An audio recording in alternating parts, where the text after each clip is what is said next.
नमस्कार, स्वागत है आपका और मैं हूं आपके साथ सपना दीपक मदेशिया। बुलेटिन का आगाज करेंगे। उत्तराखंड की सरकार धामी सरकार का ट्रांसजेंडर समुदाय ने आभार जताया है। आपको बता दें कि धामी कैबिनेट में ट्रांसजेंडर समुदाय के लोगों के भविष्य के लिए ट्रांसजेंडर पर्सन्स कल्याण बोर्ड को कैबिनेट में मंजूरी दे दी गई है और इस बोर्ड को ट्रांसजेंडर समुदाय के कल्याण के लिए इस बोर्ड की अहम भूमिका रहेगी। और वही सरकार के इस फैसले का स्वागत करते हुए अदिति शर्मा ने एक जो है ट्रांसजेंडर है उन्होंने सरकार का धन्यवाद किया है।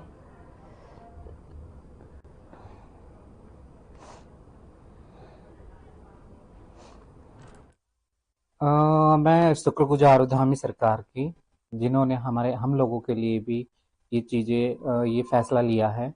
और ये बहुत पहले होना चाहिए था, 2018 में पारित हो गया था। तो बहुत लेट ये सरकार को सूझा कि हम भी है इसी समाज का हिस्सा है, हमें जब बोर्ड दे सकते हैं या टैक्स दे सकते हैं तो हमारे अधिकार भी हमें मिलने चाहिए। तो मैं बहुत खुश हूँ, बहुत सराहना करती हूँ सरकार की, और कि जिन्होंने उत्तराखंड में भी ये संशोधन किया है कि ट्रांसजेंडर वेलफेयर बोर्ड भी होना चाहिए। इसके अलावा जो ट्रांसजेंडर समुदाय के हितों के लिए जो व्यवस्था है, जो अधिनियम है, उसमें एक ट्रांसजेंडर पर्सनल कल्याण बोर्ड के गठन की बात कही गई है। तो वो आज उस बोर्ड के गठन की आज माननीय मंत्रिमंडल द्वारा अनुमति दी है। ट्रांसजेंडर पर्सनल कल्याण बोर्ड।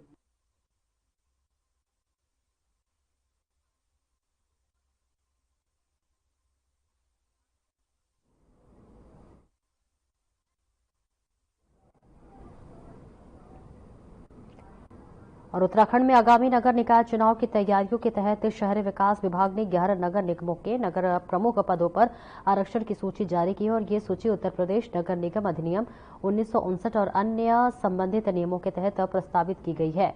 और इस अधिसूचना का उद्देश्य विभिन्न वर्गों का नगर निगमों के प्रतिनिधित्व देना है। उत्तराखंड में आगामी नगर निगम चुनाव की तैयारियों के तहत शहरी विकास विभाग ने 11 नगर निगमों के नगर प्रमुखों पदों पर आरक्षण की सूची जारी की है और ये सूची उत्तर प्रदेश नगर निगम अधिनियम 1959 और अन्य संबंधित नियमों के तहत प्रस्तावित की गई है। इस अधिसूचना का उद्देश्य विभिन्न वर्गों को नगर निगमों में प्रतिनिधित्व करना है।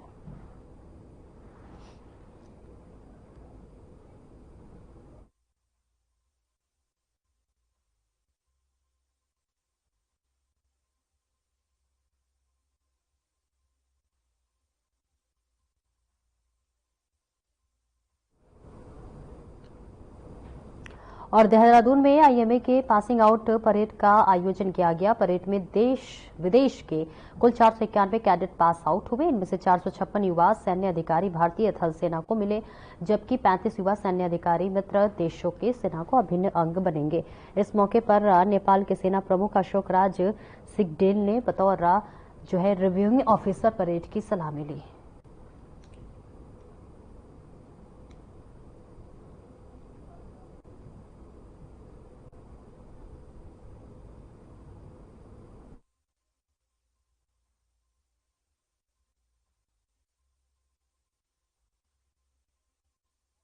शिशु विद्या मंदिर स्कूल में लोक माता अहिल्याबाई होलकर की 300वीं जन्म शताब्दी मनाई गई। इस अवसर पर मातृशक्ति कार्यक्रम का आयोजन किया गया। आपको बता दें कि बड़ी ही धूमधाम के साथ लोक माता अहिल्याबाई होलकर की 300वीं जन्म शताब्दी मनाई गई, जिसमें नर्सरी में लेकर 5वीं कक्षा तक के बच्चे शामिल हुए, जिसमें से मुख्य अतिथि के तौर पर सरस्वती शिशु विद्या मंदिर के प्रिंसिपल रामपाल रहे। आइए जानते हैं कि इस बारे में स्कूल के शिक्षक ने क्या कुछ कहा।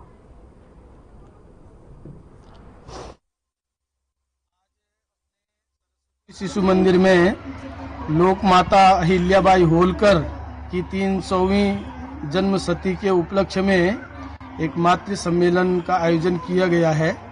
अपने नर्सरी से 5वीं कक्षा तक के जितने भी विद्यालय में भैया बहन पढ़ते हैं, तो उनकी जो माताएं हैं उन सबको आज इस मातृ सम्मेलन में निमंत्रित किया हुआ है, क्योंकि माता अहिल्याबाई होलकर ने इस देश और इस समाज के लिए बहुत बड़ा त्याग किया है।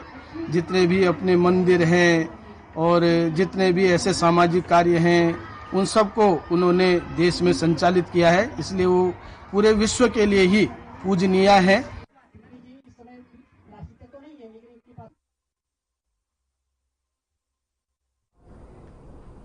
और भारतीय सैन्य अकादमी के गौरवशाली इतिहास में एक और दिन शामिल हो गया है। दरअसल सैन्य अकादमी में 456 कैडेट्स भारतीय सेना है बतौर अफसर शामिल हो गए हैं।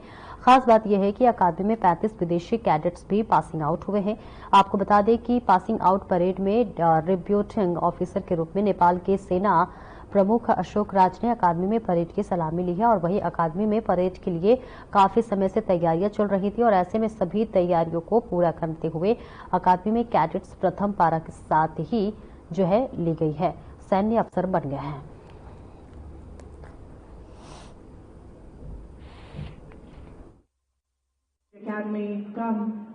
मैं राजस्थान जोधपुर से आया हूँ। मेरा नाम कलदान सारन है।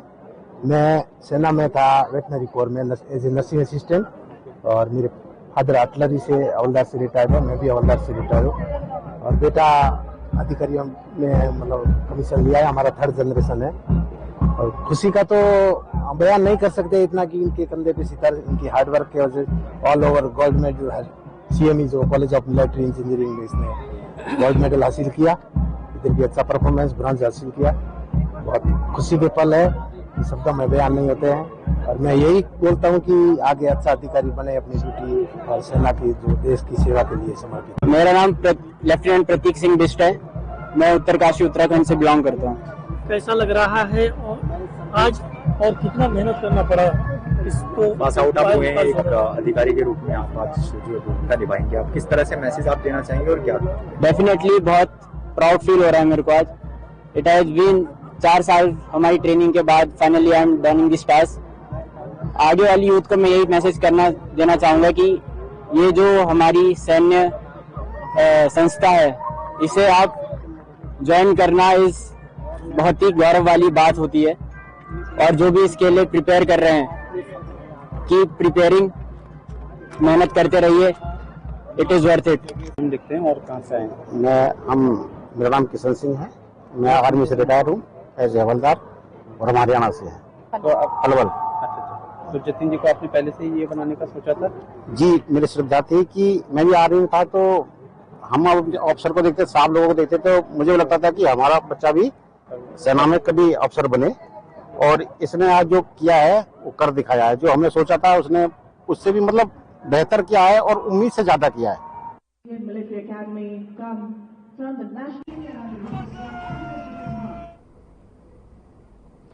और प्रदेश भर के सभी सरकारी स्कूलों में प्रशासन को बेहतर बनाने के लिए एक महिला प्रेरक समूह का गठन किया गया है, जिसका अब शिक्षा विभाग में फीडबैक लिया गया है। वहीं इस पर डीजी शिक्षा झरना कमठान की प्रतिक्रिया आई है।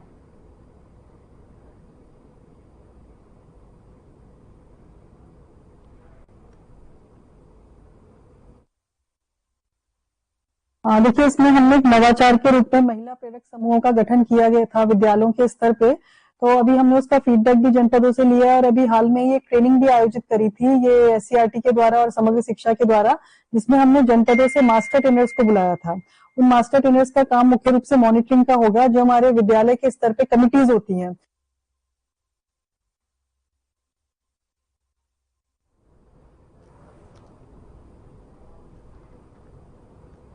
खबर मसूरी से है, जहां पर MPG कॉलेज में बिना टेंडर प्रक्रिया के रंग पुताई का काम कराया गया, जिसके बाद छात्र संघ ने हंगामा कर दिया है। आपको बता दें कि छात्र संघ अध्यक्ष मोहन शाही के नेतृत्व में कॉलेज परिसर में हुआ और इस दौरान कॉलेज प्रशासन पर भ्रष्टाचार के गंभीर आरोप लगाए गए और कॉलेज प्रशासन के खिलाफ जमकर नारेबाजी की गई। और इस मामले में छात्र संघ अध्यक्ष मोहन शाही और ABVP नेता आशुतोष जोशी ने विस्तार से बताया।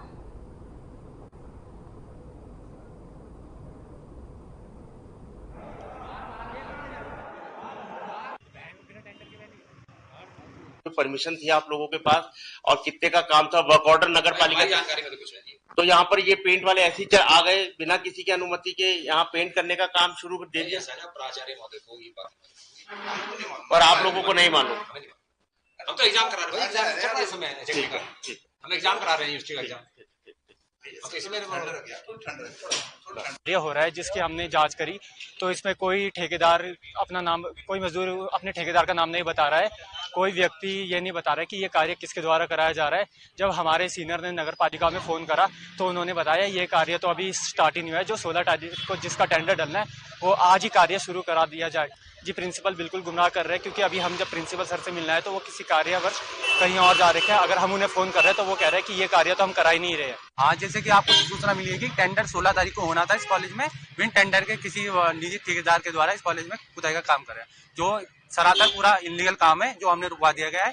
क्योंकि बिन टेंडर के काम कैसे हो सकता है इस कॉलेज में, जब टेंडर पास 16 तारीख को होना है, टेंडर फॉर्म 16 को निकलेंगे, जिसका नाम जिस टेंडर का फॉर्म आएगा उस जिस ठेकेदार को मिलेगा वही कार्य करेगा। बिन टेंडर के कैसे कार्य कर सकते? प्रिंसिपल से हमारी बात हुई, प्रिंसिपल कह रहे हैं कि हमें इसकी कोई सूचना नहीं नगर पालिका से। नगर पालिका के ईओ सर से हमारी बात हो रही है, उन्होंने कहा कि टेंडर 16 तारीख से होने हैं, तो बिन टेंडर के कॉलेज में कार्य कैसे हो रहा है? तो प्रिंसिपल हमें बस गुमराह कर रहे हैं कि हमें पता नहीं है कि पूर्व के अध्यक्ष के द्वारा हो रहा है, ये हो रहा है, कि आप बात कर लो। फिर आप ईओ सर के माध्यम से हमने इस कॉलेज में जो खुदाई का कार्य हो रहा था उसे बंद तो करवा दिया है। 16 तारीख को जिस ठेकेदार को ये टेंडर मिलेगा उसके द्वारा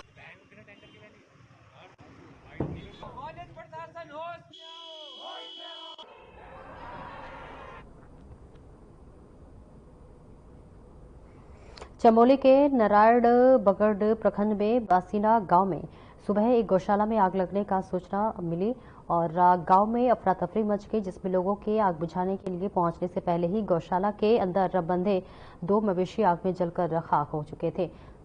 बसीना गांव के वीरेंद्र सिंह ने बताया कि वो रोज की तरह सुबह 5 बजे आसपास अपने घर में 200 मीटर की दूरी पर अपनी गौशाला में अपने मवेशियों को चारा पत्ती वगैरह देने का जा रहा था और इतने में अंधेरे में गौशाला के पास आग की लपटें देखकर वो दौड़कर गौशाला में पहुंचा तो गौशाला जल रही थी।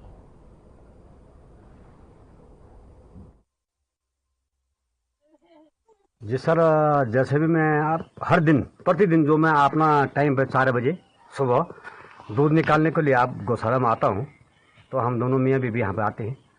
तो जैसे ही मैं घर से बाहर निकला तो गौशाले की तरफ आया तो मैंने थोड़ा नजरों में तो धुआं सार आग जैसी दिख गई, वो भी ज़्यादा नहीं, थोड़ा सा कम था, थोड़ी थोड़ी दिख रहा था। मैंने सोचा क्या लाइट लगाया, क्या लगा, मैं दौड़ दौड़ के ऊपर आया तो तब देखा तो धुआं आ रहा था। और रुके एक छोटे से ब्रेक के लिए फौरन हाजिर होते हैं।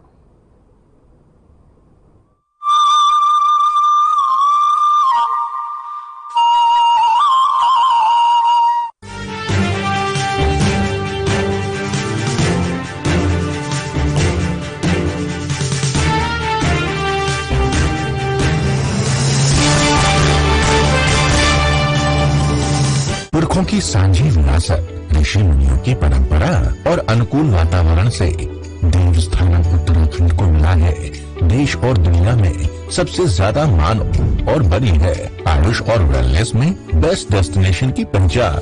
We all came here to clean our 5 chakras and so far so good. We really enjoy it and I give my best wishes for the government of Uttarakhand. Uttarakhand सरकार का संकल्प है कि आयुष और वेलनेस की समृद्ध प्राकृतिक और सांस्कृतिक विशेषताओं से प्रत्येक व्यक्ति को जोड़ा जाए और सर्वोत्तम सेवाएं प्रदान की जाए। देवभूमि उत्तराखंड में 300 से ज्यादा आयुष और वेलनेस सेंटर संचालित किए जा रहे हैं, जिसमें प्राकृतिक आयुष उपचार और योग प्रदान किया जा रहा है। मेरे पाँव की हड्डी भी थोड़ी बढ़ गई थी और वो पंचकर्म भी मैंने कराया है और मेरा सारा ट्रीटमेंट यहाँ पे मुफ्त हुआ है और उसमें मुझे 90% फायदा हुआ है। राज्य में पहली बार इवनिंग ओपीडी संचालित की जा रही है, जिसमें प्रकृति परीक्षण और ऋतुचर्या के अनुसार गैर संक्रामक रोगों और गंभीर बीमारियों का उपचार किया जा रहा है। मेरे को MND था, मोटर न्यूरॉन डिजीज, जिसमें मुझे नसों में झंझनाहट होती थी और मेरा राइट हैंड वर्क नहीं कर पाता था। मैं पिछले 20 दिनों से यहाँ पर मात्रावस्थी और मरम चिकित्सा ले रहा हूँ, जिससे मुझे 50 से 60% रिमूव हो पा रहा है, आराम मिल पा रहा है। प्रधानमंत्री नरेंद्र मोदी के आह्वान पर इंटरनेशनल योगा डे का उत्तराखंड में सफल संचालन होता है।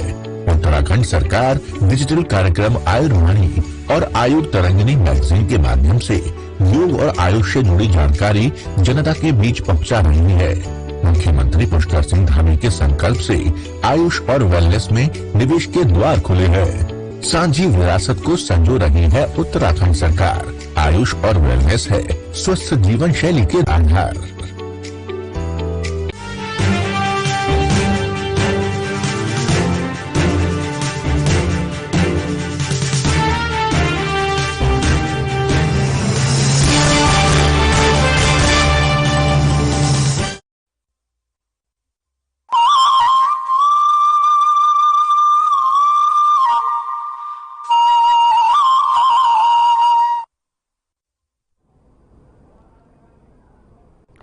और ब्रेक के बाद एक बार फिर से स्वागत है आपका। खबरों में आगे बढ़ेंगे। भगवानपुर क्षेत्र के गौ सईदपुर गांव से एक पशु चोरी का मामला सामने आया है। बीते कुछ दिनों पहले झब्बल सिंह नामक का किसान की पशुशाला से 4 पशु चोरी कर लिए गए थे और उनमें से एक गाय छूटकर वापस आ गई थी, जिसके बाद किसान ने मामला दर्ज कराया। वहीं बीती रात चोरी हुए गौवंश के अवशेष पासी खेत में बरामद हुए हैं, जिसकी सूचना पाकर गांव के सैकड़ों लोग इकट्ठा हो गए। वहीं मौके पर पुलिस पहुंची और गौवंश के अवशेष जो है गड्ढा खोदकर दफना दिए। इस मामले में भगवानपुर पुलिस का कहना है कि स्पेशल टीम का गठन किया गया। जल्द ही चोरी करके गौकशी करने वालों के खिलाफ सख्त कार्रवाई की जाएगी।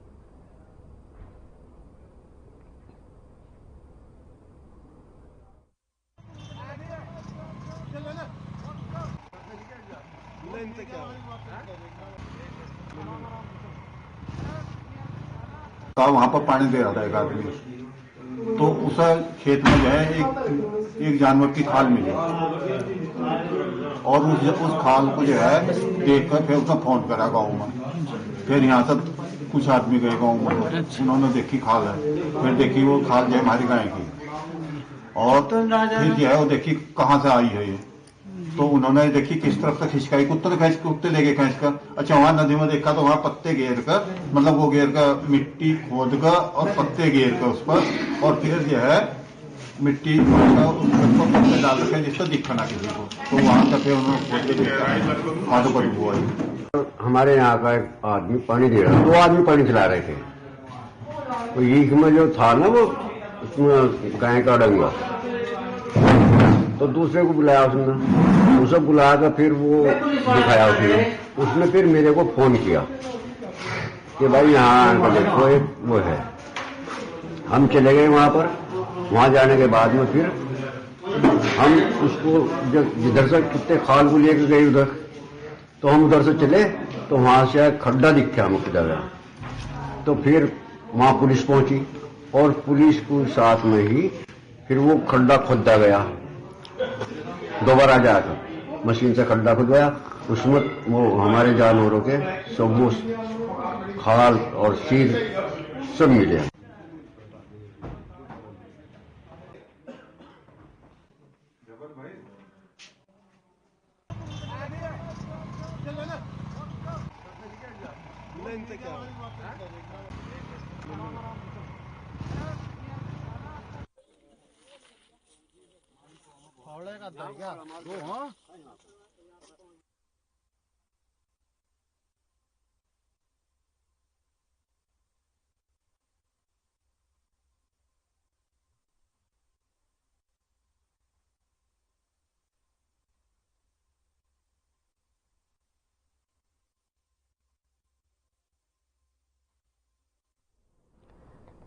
तो ये तस्वीरें आपको दिखा रहे हैं जहां चोरी हुए गौवंश के अवशेष मिले हुए हैं और इस बीच लगातार इस तरह की खबरें भी सामने आ रही थी कि गोकशी का ये जो मामला है वो कई दिनों से चल रहा था, जिस पर अब किसान लगातार परेशान होता हुआ नजर आ रहा है। पशुशाला से देखिए चोरी की घटना सामने आई है जहां पर पशुओं की चोरी की गई है और इस बीच जिन किसानों की जो है पशु चोरी हुई है उस पर उनका बुरा हाल है, क्योंकि आर्थिक तंगी से पहले ही किसान जूझ रहा था और ऐसे में पशु का चोरी हो जाना कहीं ना कहीं और आर्थिक बोझ पड़ता हुआ नजर आ रहा है। जहां पर आपको बताते चले कि चोरी किए गए गोवंश के अवशेष भी मिले हुए हैं, जिसके बाद से किसान परेशान चल रहा हुआ है। तस्वीरें दिखा रहे हैं जहां पर पशुशाला से पशु चोरी का ये पूरा मामला आपको बता रहे हैं, जहां पर पशुशाला से पशुओं को चोरी किया गया है और उसके बाद से अब पुलिस इस पूरे मामले में जांच पड़ताल कर रही है और इसी के साथ साथ उस चोर को पता लगाने की भी कोशिश कर रही है जिसने इस घटना को अंजाम दिया। हालांकि जो पशु था उसके अवशेष जरूर मिले हुए हैं।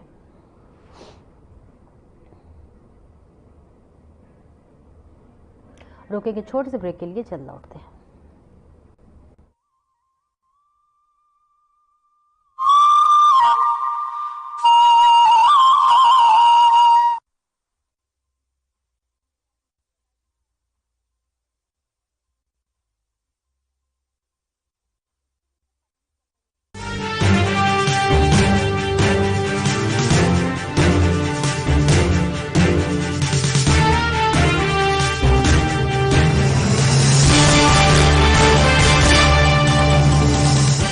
उत्तराखंड में बागवानी से सशक्त हो रहे हैं किसान।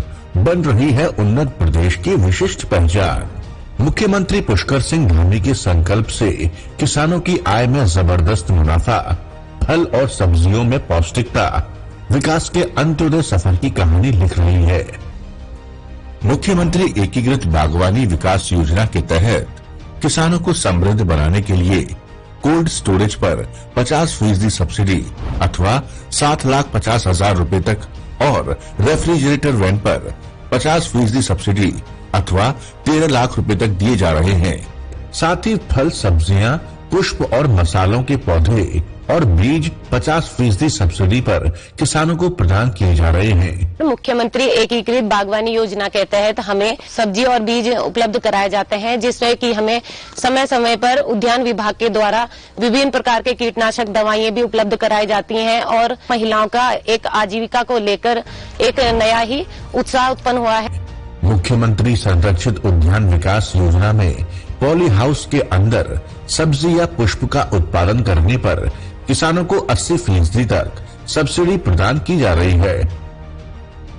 बाजार हस्तक्षेप योजना के तहत सी ग्रेड सेब और अन्य फलों को समर्थन मूल्य पर खरीदने के लिए व्यवस्था की गई है। फसल बीमा योजना के तहत फलों और मौसमी सब्जियों का बीमा कराया जाता है और सरकार किसानों को प्रीमियम की कई गुना धनराशि प्रदान कर रही है। हमने आम की फसल का बीमा करवाया था, जिसका 8 गुना प्रीमियम हमें सीधा डीबीटी के माध्यम से हमारे अकाउंट में प्राप्त हुआ। मैं धन्यवाद अदा करना चाहूंगा उत्तराखंड सरकार, मुख्यमंत्री श्रीमान पुष्कर सिंह धामी जी का। बागवानी योजनाओं से खुल रहे हैं समृद्धि के द्वार, किसानों को मजबूत बना रही है उत्तराखंड सरकार।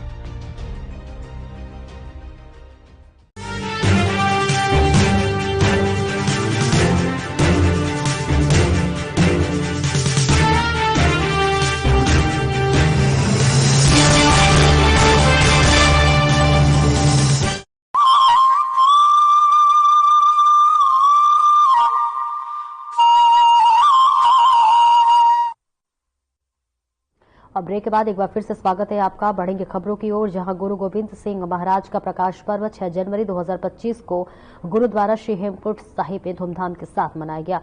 गुरु पर्व के उपलक्ष्य में 14वीं बार गुरुद्वारे में 29 दिसंबर को निःशुल्क स्वास्थ्य शिविर और स्वैच्छिक रक्तदान शिविर भी लगाया गया, जहां पर कार्यक्रम के संबंध में आज गुरुद्वारा में हेमकुंड साहिब के अध्यक्ष नरेंद्रजीत सिंह बिंद्रा ने शहर के तमाम राजनीतिक, सामाजिक और धार्मिक संगठनों के साथ एक बैठक की, जिसमें गुरु पर्व को लेकर चर्चा हुई। साथ ही गुरु पर्व को हर्षोल्लास के साथ मनाए जाने की रूपरेखा तैयार की गई।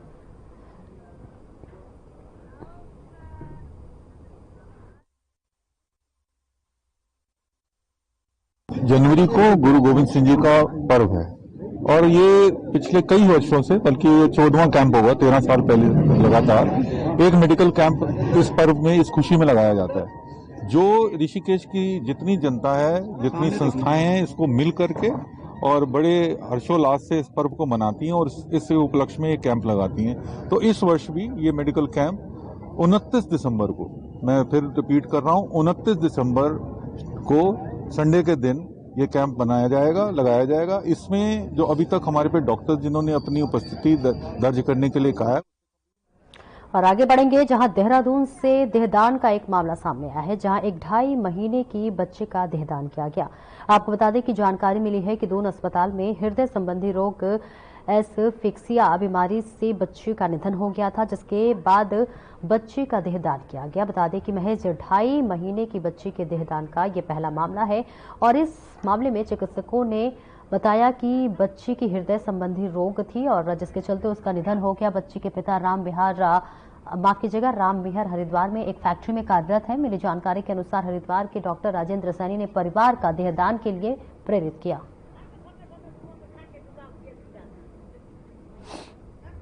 ये जो लड़की जो है ये इतवार को, मतलब 8 तारीख को करीब दोपहर में पैदा हुई थी और ये इसको एकदम बर्थ एस्फिक्सिया करके हम लोग बीमारी बोलते हैं, मतलब सांस लेने में उसको दिक्कत थी।